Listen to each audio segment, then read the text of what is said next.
Building is one of the most fundamental skills in Smite. It can quite literally decide the outcome of a game if you get it right, and if you get it wrong, and questions around builds are the most common I get when I'm coaching new players. It's also one of the aspects I see so many people get wrong, in not just what they build, but how they approach it as well. So to help out, I'm making a series of videos to help people understand building a lot better. This one is a list of fundamental rules for builds and is laying the baseline for the other videos to follow. I've made separate videos on a lot of the topics that this one covers, so check those out too. Anyway, on with the list. Number 1, and the most important, don't copy the pros, don't ask for builds online, and don't get builds from websites. And yes, I mean all three of those things, and here is why. What happens in the SPL and at a pro level is another world to what you are doing.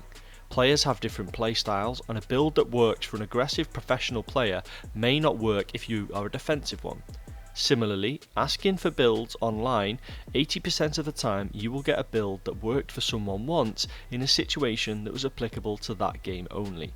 If the build you copy has crit and you are against a team who've all got spectral armor, it's going to be useless. What if the build you copy was against 4 healers and they've got lots of anti-heal? Well, you're in a game with no healers, so it's going to be useless. Oh, you got a solo build for Artio that starts with Breastplate of Valor? Well, you're laning against a magical opponent and you're going to lose lane heavily. This isn't like cooking, where one recipe works and can be copied for the same effect. You will learn more from trying 10 games with builds that you've come up with yourself that don't work than if you get one build given to you by someone else that does. Learning builds is 50% of learning a god and the most fun part, so take the small time commitment and develop your own style. Number 2 is that builds should change every game.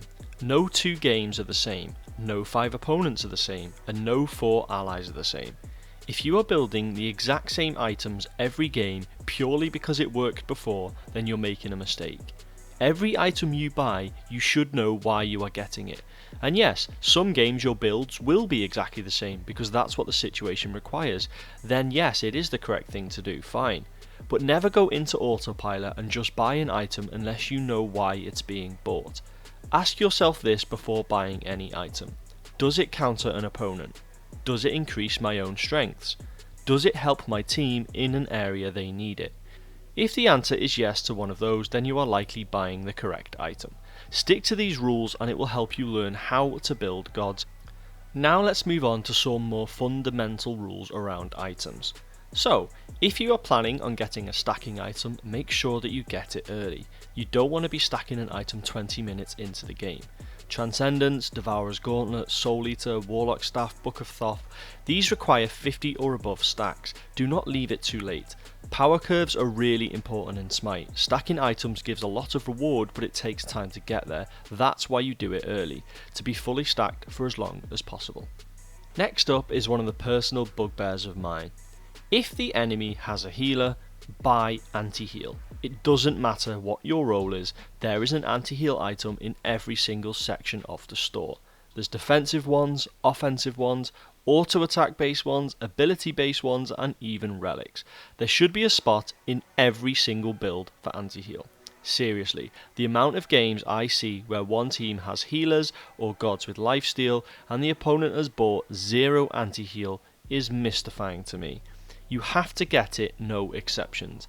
Anti-heal also affects lifesteal, so if an enemy hunter or mage has a lot of it, you will hurt them too.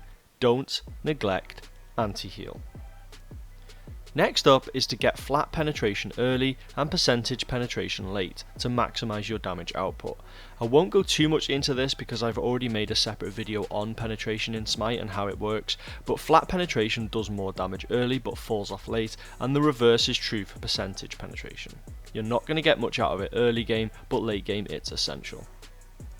Next up is one of the biggest problems in low level MMR Smite. Regardless is if you're playing a hunter, a mage or an assassin, if you are getting hard focused, countered or just frequently dying to a certain opponent, then sell an offensive item and buy into a defensive one. The idea that these roles must buy 6 offensive items is nonsense, because if you are dead, your damage output is 0. If the enemy is one-hitting you, then get something to protect yourself. If it's a mage, get Bulwark of Hope. It's a high amount of magical protections, health and a shield too. Is the enemy hunter causing you some grief? Then get Hide of the Nemean Lion. Are you just dying generally? Then get Cloak. You are no use to your team dead. This idea that damage dealers must be glass cannons is ridiculous. Next up, and one for the defensive minded amongst you, when building a tank, make sure that you mix protections, health and damage mitigation to maximise your defence. Protections have a soft cap, which can be explained in a separate video I've already made, but when you reach around about 200 of any protection, you'll get a lot more survivability from just increasing your health pool or adding raw damage mitigation. Again, I have a video on how protections work, so if you want to know more, go and check it out. Next up is to get cheaper items like Ichabal and Stone of Foul first. When you go straight into expensive items, it can delay your power spike. It also can work though, but make sure if you're gonna buy the cheaper items, you want to get them early so your power spike isn't delayed. This one is for the solo laners and guardians amongst you, but you do not need to build damage to do damage.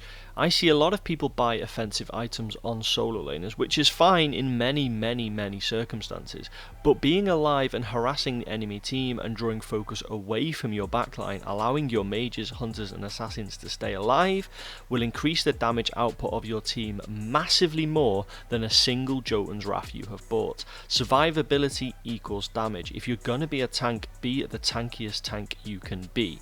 It ain't all about damage, guys. That's not necessarily your role when you're playing solo or guardian, so think about whether you surviving longer is going to benefit your team more than just a little bit of extra damage on your basic attacks. Next, when playing support, make sure you build to both counter the enemy and buff your own allies. Does the enemy have a lot of auto attackers? Then get yourself a Witchblade. Are your team auto attack heavy, then getting a Shogun's Kasari can be massive.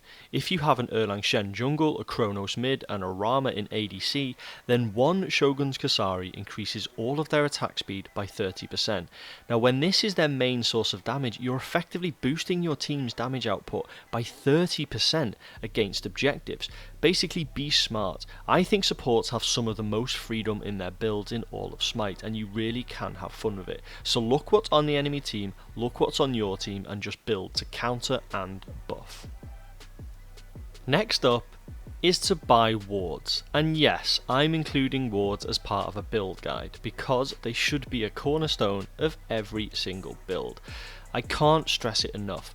Wards will literally save your life. You give vision to your own team and you stop enemy ganks. You should never leave the base without at least one ward.